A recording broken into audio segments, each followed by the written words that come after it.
Burnout or building, raising leaders instead of doing it all. That's our episode today. I am joined by Pastor Jamie. How are you this morning? Doing great. Good to be And here. I'm glad that you're here. Always a blessing and honor to do the podcast with you. And we're about to get into the summer.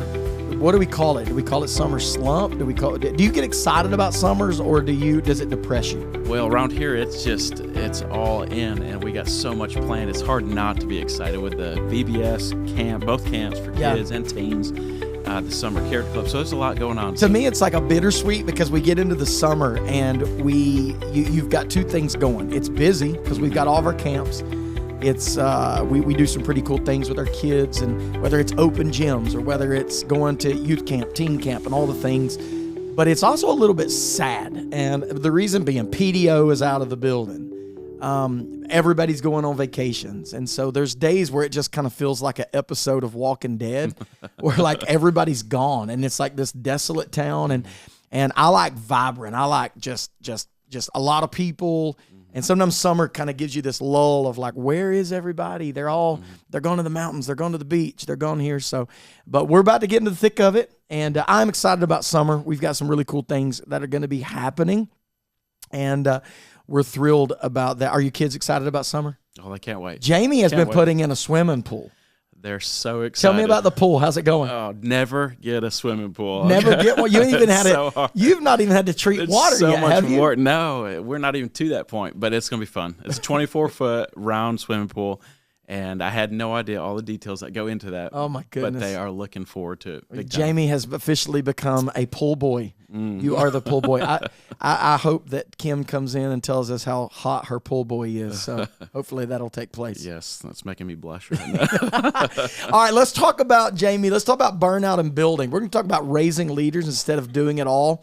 One of the biggest tensions in ministry is this leadership idea, and that is the temptation for leaders to try to do everything by themselves. And it's a massive mistake. And a lot of pastors, a lot of ministry leaders, a lot of church staff members, they start with passion and they've got this vision and this calling, but somewhere along the way they get exhausted because they become the bottleneck for everything in the church. And what happens is that pastors and staff people, a lot of times, every single decision, every single ministry, every single phone call, every single class, every single outreach problem, every single issue has to be funneled through them. And to be honest with you, I was that way. Have you ever been that way? I was that way when I first came to Clear Springs, but I learned at a ministry that's growing, you got to funnel some of that down. Like, you got to get rid of it. Yeah. But have you ever been that way in any of the ministries that you've served as a missionary or as a staff member? Sure. I think there's a tendency to try to hold on to everything because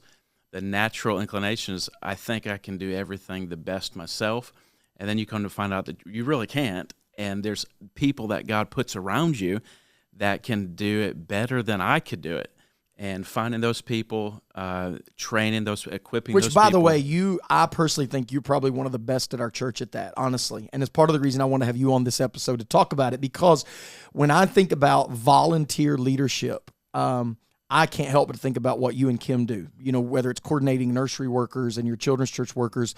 When we come together for our egg hunt, which is a massive event, it just, we all, when we do our follow-up, we discuss this a lot of times, how that, the way that you can assimilate people and get them involved, and you do a great job with that. And so I want to hear some of those things about the way that you go through that. But, another principle is, when you think about assimilating and there's another word I'm looking for. It'll come to me in a minute. But you're passing the baton to others to help lead that ministry. It's not just that it's saving you from burning out, but it's actually building leaders for the future. Sure. And eventually ministries, they're going to stop multiplying if the leader tries to carry the load all by himself. Mm-hmm. And so we have to be able to put it in the hands of other people. And I think we both know that healthy churches, and if you're a pastor listening to this, I hope you'll listen to what I'm about to say. Healthy churches are never built on one gifted leader. They're built on leaders that raise up other leaders. And so that's what we want to talk about today. And our prayer is that we can help you as we talk about this big fancy word that we hear sometimes but don't know what it means: assimilation, empowerment, volunteer leadership, discipleship culture. Why every pastor needs help people doing the work of the ministry. And so we're going to talk about it. And Jamie, I'm glad you're here to take the ride with me. So let's launch into the episode and let's talk about burnout or building and why every church needs people to step up and help. When I think about this, I cannot help but to think about, there's an Old Testament. We were talking about it right before we started the episode, before the record button was hit. There's an Old Testament principle of this. Introduce us to it. Sure. So let's look into the life of Moses. Moses tried to do it all. Sure. And, of course, he had a massive responsibility. You know, if it was a couple million Jews coming out, that's a lot of people to lead. For sure. And to try to... Belly-aching Jews. Absolutely. Constantly complaining, always murmuring. Griping, whining. And so to attend to all of that, all the issues that would come from working with that many people, that's a recipe for burnout if you're trying to do it all by yourself. Yeah, and so I guess it's probably been... How long have you been on staff here? Officially on staff? Full-time since last December, so a little over a year and a half full-time. Okay. I guess it was 2 years ago. Could have been 3 years ago. I can't remember. I sat down with our staff. You weren't on our staff at the time. You weren't in our staff meeting. But I started with the life of Moses.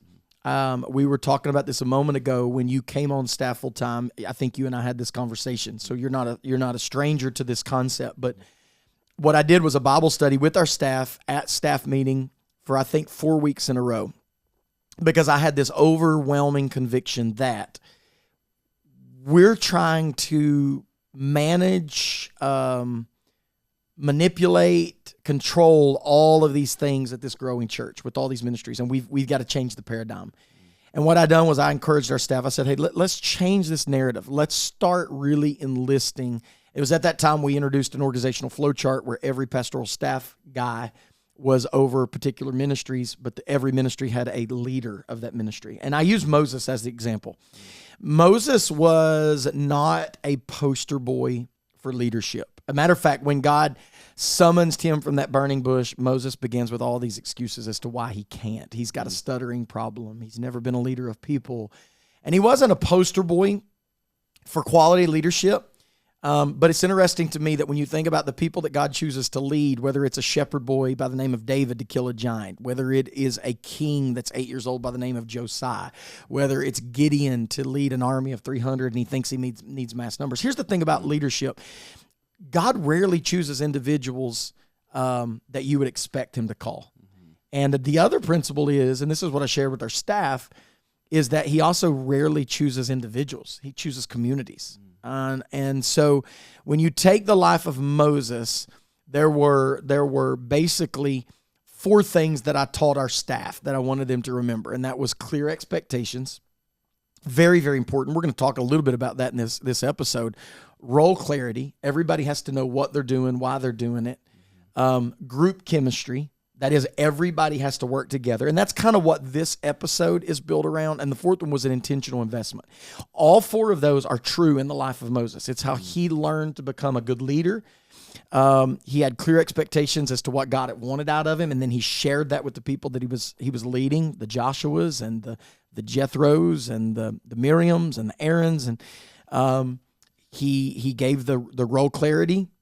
They had the group chemistry, but there's a very specific instance, Jamie, in Exodus 18, where Moses is leading these people, and everybody's coming to him for every issue, every dispute, every decision, and his father-in-law has an epiphany moment where he confronts Moses, and he says to him, if I could put it in 21st century terminology, he says, you're burning out. Like you're making a massive mistake. You're going to have to change something, Moses. You're trying to do way too much. And basically what he says in Exodus 18, he says, what you're doing is not good. You're only going to wear yourself and the people around you out. And so Moses, he learns something that I can't do at all. And I'm going to make a statement. I want you to comment on it. And that is this. People have to realize in leadership that people think that if I do everything, it guarantees excellence. And you've already alluded to it. How many people serve under us, but their skill set for what we're doing is often better than us? Sure. When Moses was wearing himself out doing it, it wasn't just hurting Moses. it was actually the people were suffering too. Yeah. And so we can't get to everybody. We can't minister to every single person, especially when your ministry's growing. There's a large number of people coming, to spread that out over many volunteers. And it kind of releases them to be able to use the gifts that God's given to them. Yeah. And God has qualified those people to serve. And if we're still trying to hold on to everything, Sure. then it doesn't give them an opportunity to use those gifts. Right, and we're calling this episode Building, or Burnout or Building. And so there's really a twofold situation here. If leaders try to do everything, if the pastor tries to micromanage every ministry and he tries to manage every decision and he doesn't lean into those people like you're talking about, then he himself is going to suffer burnout.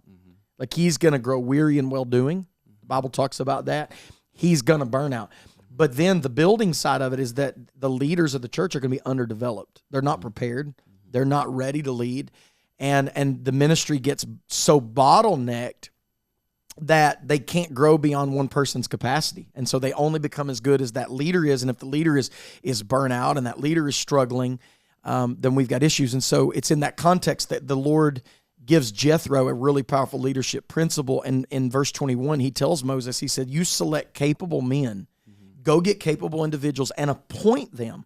Give them a job to do, give them a task to do, and let them do it. And if we were to paraphrase that or use synonyms to describe that, here's what we would say: delegate, empower, develop, and trust people. Sure. And that's what this episode really is about.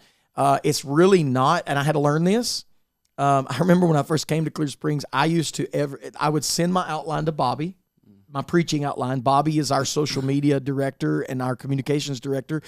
She's our graphics artist. And so what would happen, Jamie, and you've probably heard these stories, Bobby would design artwork for my series. So let's say I'm preaching a sermon on the subject of grief. And I would send her the outline, the title, and then I would force her to send me her graphics for me to proof. And I would constantly, hey, instead of using the yellow Converse, let's change them to red because I don't like yellow. And that's crazy. I mean, and that's where I was when I first came. And it was a blessed day in my life when I realized that when you have people in those roles that you can trust, commission them. Let them take off. Let them do the work. And so that's what we're talking about today: delegating and empower and trusting people. Moses was still the leader, but delegation did not diminish his leadership. It actually expanded his leadership. And I preach at a lot of churches, and I will say this to you openly: I would put you up against any children's pastor that I know of any church that I go to. But a lot of that is because you know how to delegate leadership, and you put people in those leadership roles to where they can lead a kid's church. They could help lead like our Easter egg hunt this year. Didn't you pick 3 couples? Wasn't that kind of 3 couples that kind of put pretty much all that together, which freed you up, right? Yeah, we absolutely had a blast doing it too, because we had 3 couples that sit down in a room, and we would just hash out all the ideas. You kind of cast a vision for them. Absolutely. We lay down what we're looking for, what we think the pastor wants, what we're going for, and then they make it happen. And you release them to go do the work and to figure the thing out, and they pour a lot of time and energy into it, which is humbling.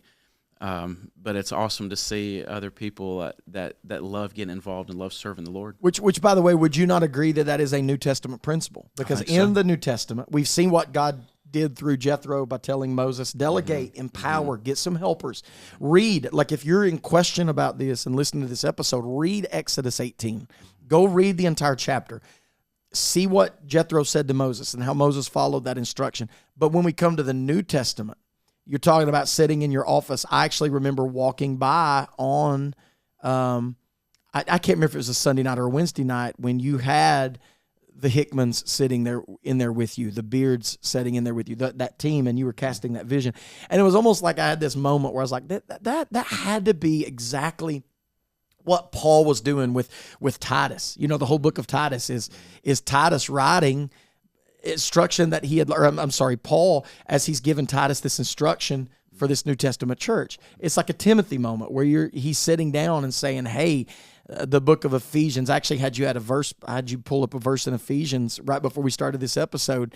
What is that? Is it Ephesians?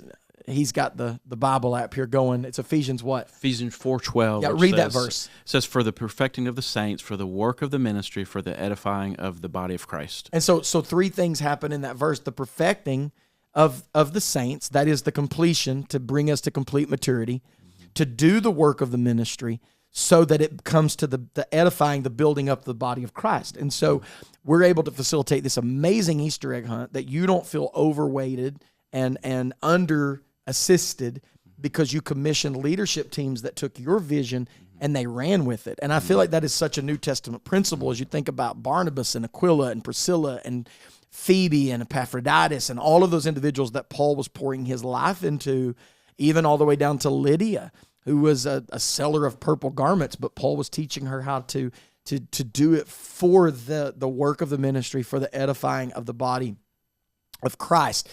And I saw a quote that I had put down in my notes for this, and that is, the kingdom of God advances through multiplication, not through monopolization. And when we monopolize the ministry, we actually are, again, I used the word bottleneck earlier.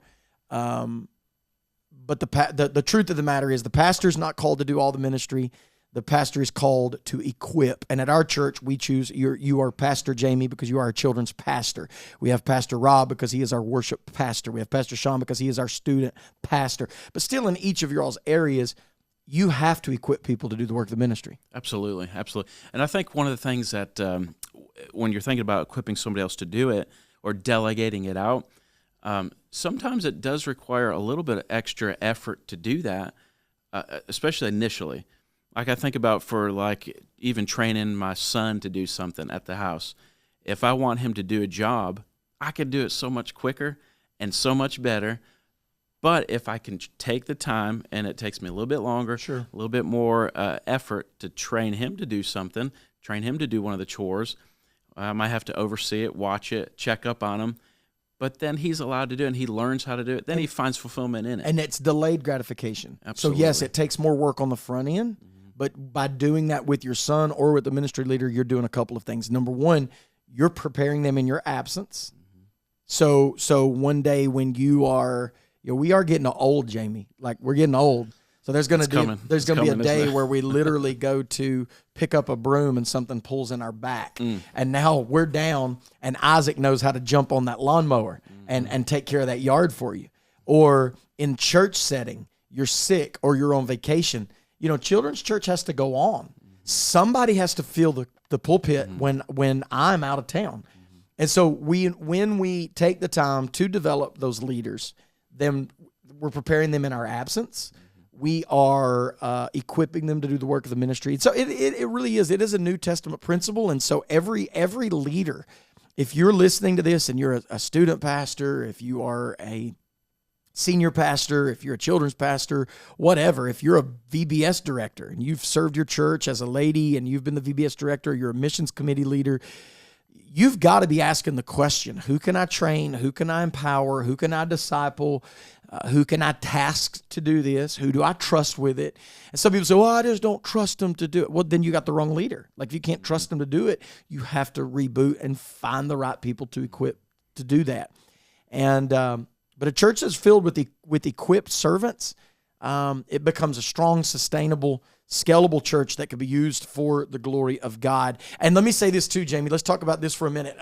Assimilation, that's a big word that honestly, I didn't even know what that word meant until I started reading Tom Rainer books. I got a whole section here in my library, breakout churches, high expectations, empower, becoming a welcoming church. All of those books, many of those written by Tom Rainer, who I would highly recommend to any pastor to read. He starts using this word assimilation. I'm like, what is assimilation? I don't even know what assimilation is. But assimilation is more than just attendance. Assimilation is literally taking somebody by the hand, bringing them along and saying, hey, let me show you how to get plugged in. Let me show you how to work in our church. And I think that's what you're really good at. We have new members come in, and it's like you go at them immediately and start trying to plug them in. Yeah, well, I think it's fun, too. Well, part of it's out of necessity. We need workers in the kids' ministry, nursery. You got to have them. So, but it's a lot of fun. Like, I can, in my mind right now, I'm thinking of one person. I know where they sit in church. I know their name. And I don't see them serving anywhere. They've been faithful to church. They've been coming for a while. I'm going to make a buttonhole on Sunday to go shake his hand. And if you listen to this, you'll know that I'm thinking of you right now. But I'm going to go talk to you, and I would love to see him serving in a kids ministry role sometime soon. So it's fun to see people that aren't serving and to just go after them and introduce them to the opportunities that are there. And that is so good. There's so many different opportunities. You don't have to teach. I need somebody that's got to run the slides down there. Maybe they just enjoy behind the scenes, just clicking a button. Yeah. Maybe they enjoy singing. Maybe every person is not visible, but they are all viable. Absolutely. I need people to run bathroom breaks back and forth. A lot of those. And so there's all kinds of ways to get involved. And it's not just one thing, and it doesn't have to be in front of everybody. I was recently asked, I was at a church, and we were having lunch with a pastor, and the pastor said, what do you see? You travel quite a bit. You see a lot of different churches, a lot of different style churches. What do you see that one of the greatest issues in the church today is? And I didn't even hesitate when I said this, and I want you to prepare yourself because this is a mic drop moment. Here's one of the biggest problems I see. We are giving people a seat in our church without giving them a job in our church. That's bad, isn't it? We give them a seat. Yeah. We don't give them a job. And so part of our Membership Matters class, we put you have to do Membership Matters to even become a member of our church. And part of that class is heavily bent towards we don't want your body. We want your heart. We want your time. We want your talent. We want your energy. We want what you're good at. Sure. Part of our profile that they fill out for our church tells us what they've done in their previous church where they served. It tells us what they do for a living, what they do for a job. So once I find out that, they're in administration secularly, then I'm going to lean into that skill set that they're doing it for a living. And I'm going to say, how can we use them for administration in our church? Sure. Could they do the administrative work on Vacation Bible School? Can they do the administrative work on a sports ministry league? And we're going to lean heavily in on trying, because when it comes to assimilation, it's more than just having people attend your church. Like, you've got to get them plugged in. Absolutely. And I think we both know that when people belong and they grow and they serve and they lead, then, if we move part of it, don't they? Yes, they become a part of it. And if all they get is thanks for visiting, thanks for being here, they need thanks for belonging. And I think what happens is that they hit a place in their ministry where what they realize is that when I'm not here just to consume, but I'm actually here to contribute, I'm a part of this. Yeah. And it literally shuts the back door of our church. Well, it makes them feel valuable too. It's not just that we want to use them. We want them to be used by God in our church because they're valuable to God and they're valuable to us. And especially when we connect them with what they feel like they're good at, or what they're gifted at, or where they're interested in serving, and we match those two together. It's a wonderful thing to. I'll never forget. We had one guy that I said, "Hey, would you come and help us?" His wife was helping us in kids ministry, and he said, "Man, I'll never do that." He said, "That's not my thing. I'm not gonna do that." And I said, "Man, just come down with your wife, just this one Sunday, just for fun. If you hate it, just never come back again. No problem." And he's like, all right, you twisted my arm, I'll come. So he came down, and to watch him from that moment to 6 months later, he came up to me literally, and he said, whatever you need me to do, you call me last minute, anything, I'll be there. He said, I absolutely love it. That's assimilation. And it's wonderful to see God, put that spark inside somebody where they feel like they're valuable, they're being used, they can do it, and to watch God use them is marvelous. I love that. When the thing is, when you have people come into your church, recruitment and assimilation is a super, super important part of the puzzle piece to shutting the back door. We don't project numbers around here, but I'll say this for context. We're a church that we're just right under 1,300 people on average. And people ask sometimes, like, how do you keep people at your church? I have learned by example with 1,300 people that the people that you recruit and assimilate, they don't leave your church soon. They typically are here, and they're here long term. Like, they're sustainable. They're here. The people who just kind of come in and they really never are assimilated into the body of believers, it's easier for them to leave. Because when you own something, and it makes you a part of it. Sure. And people actually feel this weight of, if I do leave, it's going to affect this church. And so it's part of why we want to talk about this. and Jesus modeled this same kind of development. And this may be the strongest point of the whole thing, because Jesus himself never did ministry alone. He selected some men to come along beside of him, and he began to equip, and he began to train. And I mean, obviously, look, he's omnipotent. He could do anything. He's all powerful. But yet he intentionally chose 12 disciples, and he began to teach them and correct them and empower them and send them and prepare them. Even beyond that, Luke chapter 10, he sends 72 people out to go do the work of the ministry. That means that his ministry was multiplied beyond just those original 12. And so I want our ministries at Clear Springs, I think every listener to this podcast would want their ministries to duplicate or emulate exactly what Jesus did. And Jesus empowered ordinary people to carry out extraordinary responsibilities. So let it be said that, you're actually following the pattern of Jesus when you do this, because that's what Jesus did, to teach others to do the work of the ministry, and that requires us to get involved and do that. Sure. It was kind of a cool moment last night, actually, too, just to watch you lead as we're talking about kicking off a sports ministry. And you're up there sharing your heart, your vision, your passion, but just to the side of you, there's a man standing there that's watching every word, that's met with you multiple times, that you've poured into him, you discipled him, you've worked with him, and you've poured into him, and then he's going to take that, and Cody's going to run with that sports ministry. And for clarity, if I could add, that's Cody Wilson that was at that meeting, who, if you watch our podcast regularly, you watch Cody. He was who I discipled, and he came on a podcast and talked about that, and now he's taken a leadership role. Yeah, it's awesome. And you're right, he sat right there, and even last night I said, look, I'll lead the meeting. I will share the vision and the expectations, and he's just absorbing it. And eventually what I'm going to do is I'm going to take that material and I'm going to literally lay it in his hand, and then I'm going to reverse out. And I'll leave myself available for him, and I'll be there to help him.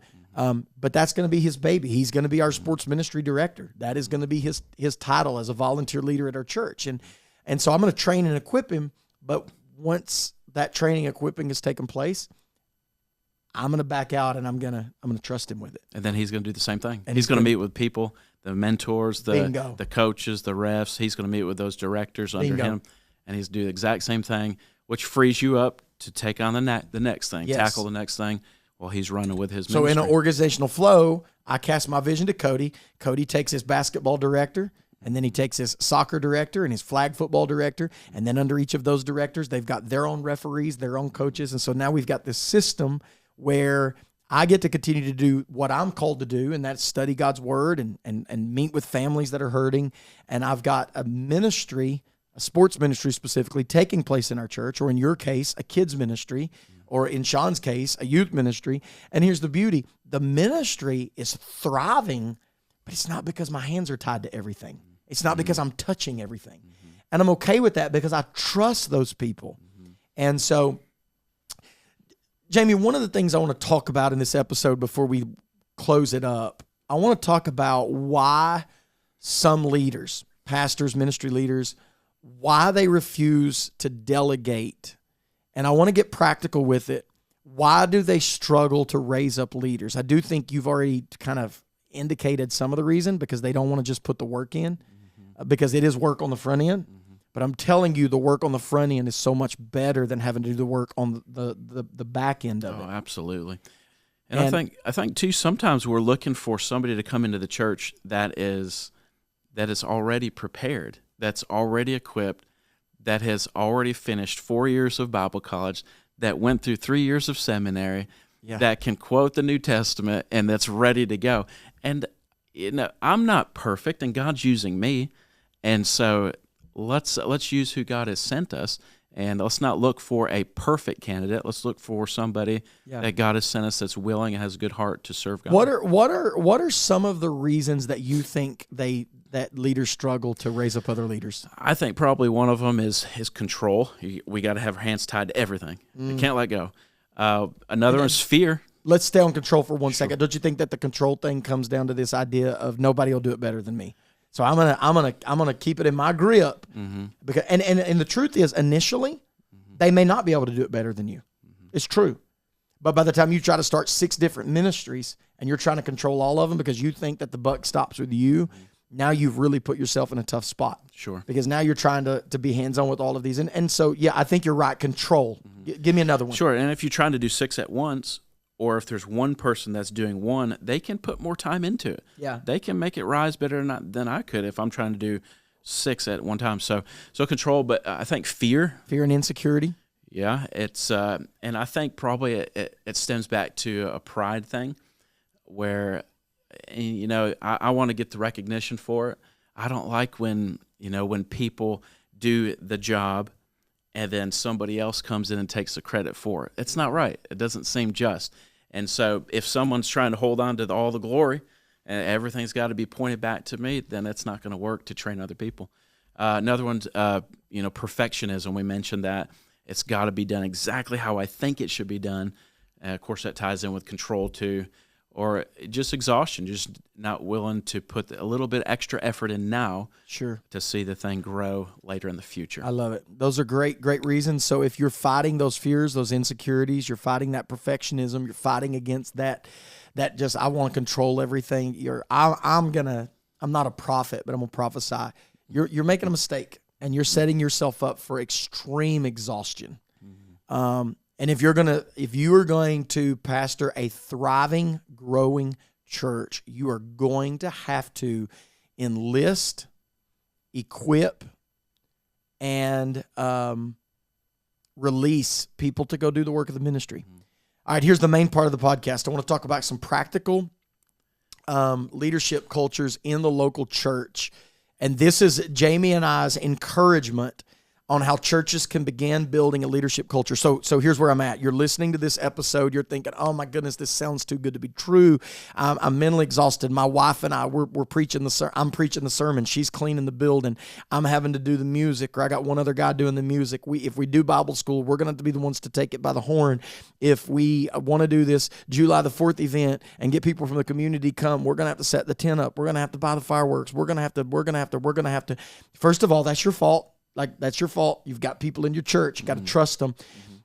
How do churches build leadership cultures instead of a dependency culture?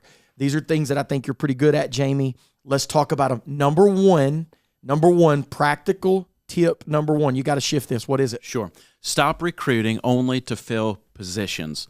And so when people feel like I just need to fill this spot, there's no vision or purpose in that. So what I would do initially, I would send out a text, hey, can you serve in nursery, or my wife does the nursery, or what I would say is, hey, can you serve on this date in kids' church, or can you run this particular program, or can you do this? And they get the sense of, well, just find somebody else. I'm busy, I'm already doing stuff. But when you sit down with them and you explain, I remember when we split our Littles church, we had our pre-K, which is 4 years old, pre-K, and then kindergarten all meeting in one class, which was great at first. We had a separate class for 1st to 5th grade. But our pre-K, our Littles church was growing so much, we were getting 50, 55, sometimes 60 kids in one room. That's a lot of 4-year-olds and 5-year-olds in one room. It is a lot. So we split. I'm like, man, well, that's a massive amount of people, because we have to keep all the workers we have in one group, but now we've got to fill the same amount of workers. So you're talking like 48 workers. You had to double your workers. Double the workers. Mm-hmm. So I thought, you know what? So I sat down and I thought, this is actually an exciting opportunity, because when you pull the kindergartners away from the pre-K, both groups can get the Bible on their level, and they can learn things that they never could have learned when you had them all squished together in one, and you're trying to cater to a 4-year-old that just came out of the nursery. So anyways, so what I did, I sat down with people. I said, look, here's an opportunity to get involved in a kindergartner's life. What a fun age to do it. And you get to teach the Bible on their lesson. Yeah. You're going to only have about 25 kids in this class, and we're looking to start a brand new thing. Would you like to be a part of it? And so many people jumped on board to that, and they love it. It's so much fun. Some of the people say, I don't know if kindergartner's my age, really. And after 2 months of serving it, I said, anytime you want me in there, put me back in. I think Alex Berry, he said, I did not think I was going to like that age. He fell in love with it. And now he's like, I will absolutely choose that age. Before we move on to the next point, you're talking about Kim, Jamie's wife. she runs our nursery. And in my opinion, probably running a nursery is probably the hardest job in the church. It's tough because it meets for every single. It's the only ministry that meets every service. Yes, and so there's a lot of moving. But parts. I think the thing that Kim does so well, and I'm gonna give her credit where credit is due, is what Jamie said. Number one, stop recruiting to fill positions. Here's what you're doing: you recruit with purpose. Mm-hmm. And I've heard Kim. She doesn't just say, we need nursery workers. We need nursery workers. We need nursery workers. She leverages it to people. You have an opportunity to be the first line of what kids are going to grow up thinking about church and thinking about leaders in the church. You have an opportunity. You just feel like it's pacifying a child so their mom and dad can go to church, but you actually have the opportunity to shape the next generation. And the way that Kim poses that with people, she does a great job, because I feel like that vision, it attracts commitment. And then people realize, oh, I'm not just a Sunday morning babysitter. I'm actually a next generation influencer. And that is a massive difference when you pose it like that, when you set it up that way. So I would encourage you, stop recruiting to only fill positions. Like, I've had people, even in churches I've pastored, say, we don't need you to love it. We just need your body. We just need your body. Well, I'm being honest with you, we don't want just bodies. Like, if you don't like babies, I don't want you working in the nursery. Absolutely. If you can't stand kids, I don't want you working kids church. If older people get on your nerves, I don't want you getting involved with senior adults. I don't want your body. I literally, that's not my heart. I get passionate about this, because if all we want is bodies, but we don't want people to have a heart to do it, we're setting ourselves up for something bad. And so number one, stop recruiting only to fill positions. Number two, give people ownership. So people will support what they help build. So if they feel like they're actually a part of something, that's a game changer for them. It's one of the ways that we can keep people in the church. So let leaders make decisions, let the volunteers contribute ideas, give them a responsibility. So micromanagement will suffocate leadership development. And so if every time somebody does something that maybe is slightly off from what I think it should be, if I'm down their throat every time, that's going to suffocate that whole thing. And just let them serve God. Let them make a mistake. There's been plenty of people that let me make a mistake and didn't jump down my throat. Sure. And so give people ownership of it. Let them be a part of it. Yeah, my leadership philosophy is that, and you can, and I'm not asking you to accolade me or praise me at all, but you could testify that when it comes to kids' church, how often do I come to you, to your desk, walk in your office and say, this is what I need you to do down there? Like, I don't micromanage that. Occasionally I'll go to Rob and say, hey, look, I know what I'm preaching today. This invitation would probably fit very well, but it always has a clause, and that clause is, but follow the Holy Spirit. So if you're listening and you are a pastor, pastors can be really bad about micromanaging. Sure. Because they want that for some of them, it's a dopamine hit because I got the power and I can do it just because I can do it. Yeah. And I'm going to do it because I can. Yeah, I think what goes a lot farther than micromanaging is actually encouraging them. I'll never forget that we did the Easter Bash the first time. And, of course, Mike had done a marvelous job at it prior to us coming in and leading the Easter Bash.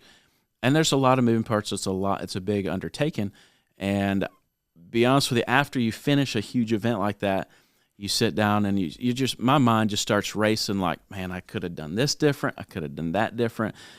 Pastor's not going to be happy here. He's going to probably think, what was I thinking there?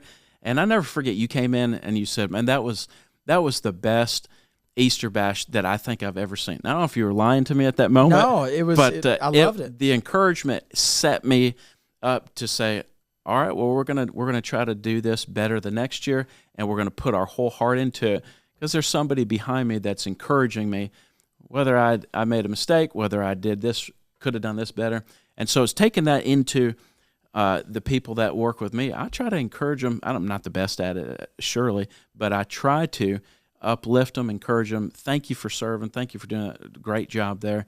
And it promotes a great atmosphere. For sure. And I do think that as the pastor of this church, I deserve the right, just case in point with the Easter Bash, I think I deserve the right to come to you and say, hey, here are some elements of the Easter Bash that I wasn't particularly crazy about, or I think we could do this better. And I think every pastor needs a little bit of grit to be able to confront those challenges and say, hey, we could do this better at this program or this play or this Easter cantata or this Easter event or this red wine. You've got to have enough grit to confront those things that you feel like would be better, but you got to have enough grace to do it with tenderness and to do it in a way so you can hear their vision. And I think by giving people ownership, you're supporting what they're building, and it does make a massive difference. So let leaders make decisions. Let volunteers contribute ideas. Ask them what they think will work. We had that sports ministry meeting just last night before we recorded this episode, and we opened the floor to get their ideas. And there were some good ideas. The idea of throwing it out to do a kids pickleball league. That was something I hadn't thought of. When I think about pickleball, I think about older people. But one of those parents said, my fourth grader's always wanting to try pickleball. I don't know where there's a pickleball league. And so those volunteers that were at that meeting threw out an idea that I notated because it's something we ought to visit. Let's just see, is there an interest there? So sure. Give people ownership and give them a chance. Number 3, build clear pathways. This I'm pretty passionate about this one. Communication is key in any workable relationship. There's got to be communication. I shared this last night. I'll share it again. And if you're keeping notes, I would encourage you to write this down. This is a principle I live by every single day. Clear vision plus understood responsibility always equals successful ministry. I'll say it again. Clear visions plus understood responsibility. So I've got a vision. I know where I want to go with sports ministry, or where I want to go with this egg hunt or this youth camp. This is what I want to accomplish. And I give you that with clarity. Jamie, this is how I want us to make this happen. And then we all understand our responsibility because it's a team cohesive effort. And that's going to always equal a successful ministry. People need to know how to connect, how to grow, how to serve, how to lead, what's expected. Healthy assimilation and team cohesiveness is intentional. And so I would say it's very important that we understand how to build clear pathways when it comes to that. What's number 4? Celebrate servant leadership. And that's a big one. And I think you lead the charge well in that. It's honoring people that are actually doing it. It's one thing to try to equip somebody, ask them to serve, give them a vision, and then they don't do it. Sure. But if they do take it and run with it, well, then celebrate them and honor them. And I love when we have our little meetings. We had 3 couples and then 2 other people that met with us when we sat down, and we planned out the year for our calendar for the kids' church. And we sat down and we gave them we fed them a meal. We sat down with them and tried to honor them, thank them for what they're doing, and pouring time into it. And just love to intentionally give people at the end of our kids' church term. We run a 2-month rotation. At the end of every term, if I'm in there, I will have some of the kids give a card to the people that have sacrificed 2 months of Sunday mornings, and we'll give them a small little token, a little gift card, and I'll handwrite everyone and just say thank you because it means because I can't do it by myself. Sure. So we're talking about assimilation and volunteer leadership and enlisting people to do the work of the ministry. So you as the pastor or the leader doesn't burn out, and you're building that next generation. Under this, celebrating servant leadership, one of the things, just a couple practical things that we do at our church, and there's probably more, but the ones that I'm thinking of, we do our annual Silver Spirit celebration where it's a banquet style. People come out in their prom dresses. They come out in their some people wear tuxedos, and it's kind of like a Golden Globes feel. And that night's really about celebrating volunteers. They have some fun picking at us as staff and roasting us and making people laugh.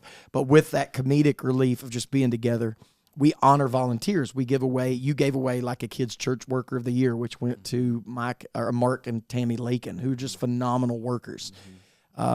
We gave away a youth workers of the year, and Sean gave that to Wayne and Kim Schrader. So that's a way that we celebrate people through those. And then we do nursery workers, and we do, all kinds of things, security team. For a few years, we don't do this every year, during the month of November, if you're looking for practical ways to express appreciation and celebrating your servant leadership, we did during the month of November on Sunday mornings, we had small little recognition trophies made. And it was our gratitude month, and every Sunday morning we would recognize 2 volunteers at our church openly in front of the whole entire Sunday morning. And the anticipation each week of who's going to win the next one. And we've not done that in 2 or 3 years now. It may be something we do again this November. But it's a great way to celebrate servant leadership. Recognize that person that's there every single week parking cars and running a golf cart. Another one, this year, through our social media department, every Friday we're doing a volunteer highlight of the week. And so people are submitting those volunteers. And if you go follow our social media and you watch us on Facebook and Instagram, every single Friday for this entire year, we're celebrating volunteers, who they are, how long they've been here, what they do. I think it's really important that we realize that, not everybody's visible. Not everybody's on a stage. Not everybody sings the solo, plays the piano. Not everybody, but everybody's viable and everybody's valuable and everybody's needed. So I love the idea, if we're going to do this, that we have to celebrate servant leadership. And then number 5, you were a part of this, and we'll wrap this episode up with this. What is number 5? Develop leaders before you need them. I say you were part of that because, I don't mean to interrupt you, Pastor Mike was our children's pastor. God began to burden in his heart to move to Michigan to go start a church and take part of a church plant. And he allowed you to start being developed even before you came on, and which was at the time unbeknownst to me, but you were very well prepared for children's ministry before you actually became our children's pastor. Yeah, he started including me, and at first we didn't know why either, and he just started including us in, getting us involved in every aspect of it. He would, anytime there was an event going on, he'd try to include us in some way or give us some part in it, and just allowed us to see. It wasn't because both of you are from Michigan and like you got blue blood, right? Well, we do go together. We bond that way, for sure. I got you. For sure. Go blue, go blue. No, ignore that. We're edit. Rewind that. Here's the truth, Jamie. Leadership pipelines matter. Like Sure. you have to be thinking it's always got to be. That's one of the things, intentional investment about the life of Moses that I taught our staff. Like we all have to be investing in somebody because we have to constantly have a next man up mentality. Because here's the truth. Either one of us could drop dead today or tomorrow. Either one of us could be called out of here today or tomorrow. We could suffer a stroke that affects our ability. I mean, there's so many things that could happen. Somebody has to be intentionally invested in so that they can pick that up and take off with it almost immediately. And so that's another reason we're telling you guys that you need to develop leaders before you actually need them. It's a big deal. So again, running this down one time, stop recruiting only to fill positions. Number 2, give people ownership. Number 3, build clear pathways. Number 4, celebrate servant leadership. And number 5, develop leaders before you actually need them. Final challenge. If one person is doing all the ministry, the church will only grow to the size of that person's capacity. But when leaders equip leaders, when disciples begin to make disciples, when the volunteers become servant leaders, the church becomes a multiplying force for the kingdom of God. Jamie, the mission is too big for one pastor. Sure. It's too big for one children's pastor. It's too big for one youth pastor. We have to assimilate and we have to train and equip. Absolutely. The New Testament was never built on one person carrying everything. There's so many laborers, there's disciples, there was laborers, servants that were carrying the work of the ministry and doing what God had put in their heart and equipped them to do. So good. Here's my encouragement. Raise people up. Train them to do the job. Trust them to do it. And release them. Absolutely. Let them go do the work of the ministry, because one of the greatest signs of successful ministry is not how much you do personally. It's how many others you equip to serve Jesus faithfully. I want to take a moment to, first of all, thank you, Jamie. Thanks for joining us today. Yes. Obviously, we run busy schedules. We've got families. We've got church work. We've got ministry. We're in the thick of trying to get everything prepared for the summer. And Jamie never hesitated when I said, hey, let's do an episode on volunteers and training others to do the work of the ministry so that pastors and leaders are not burnt out. I hope it's been a blessing to you. And if this episode has encouraged you, share it with a pastor. Share it with a ministry leader. If you are a member of a church and your pastor is guilty of bottlenecking the church because he wants control of everything, step up. Tell him, I want to help. Share this episode with him. Give it to a volunteer coordinator, a church team member that may need this reminder. Healthy ministry is not about doing everything. It's about building people up. And I want you to remember this. Remember this. The church grows strongest when leadership stops collecting followers and starts raising leaders. That's good. Say it again. The church grows the strongest when leaders stop collecting followers and they start raising leaders. Don't give them just a seat. Give them a job and trust them to do it. God bless you. I hope you'll tune in next time to Between the Trenches, where real talk is all about life, leadership, and ministry. God bless you. We hope to see you next time.